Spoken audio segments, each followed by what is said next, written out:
One of the problems that I see all the time with online learning is people spend a fortune on creating it. So therefore they can't update it. They can't regularly make it adapt to the needs of the organisation or your team. So my advice is my mantra always is done is better than perfect.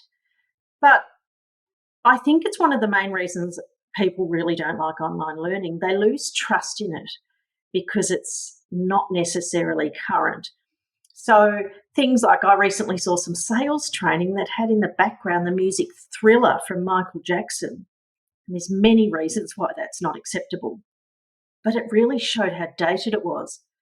So my tip or sort of trick in this space, which we do all the time in the Vidversity videos, we might have 10 little chapters, but regularly change at least the introduction to say things like, there's recently been a change in Parliament, or just acknowledge something that is a current affair that you might acknowledge to show that it's being updated, and it immediately gets the learner's trust.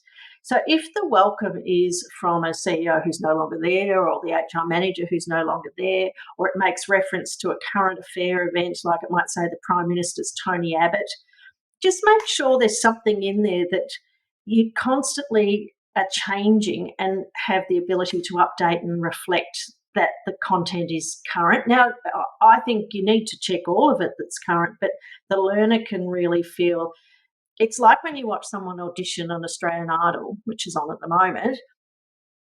As soon as the person opens their mouth, you know what sort of the audition's going to be like. So if they start singing really well, you just sort of relax and listen. The same with the introduction to anything like an online learning module. If you are able to start with welcome to our bullying and harassment training, we keep this updated regularly. My name is Natalie Wheeland. I'm the HR manager. You can come and visit me anytime. And you might make some reference to something like, hasn't it been an extraordinary summer here in Melbourne? The weather's been beautiful, whatever. I mean, that's just an example. But try and put something in there to reflect that it's current, because that instantly elevates the trust in the content. So be really careful that you just don't create, then set down, put your online learning in your LMS and never revisit it again, because you'll end up also with a whole lot of content that's no longer reliable.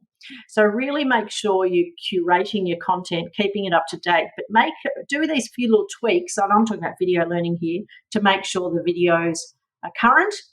And you don't have to do all of it. You just have to do a little bit just to make sure you get that trust of the learner. I hope that makes sense. Thanks.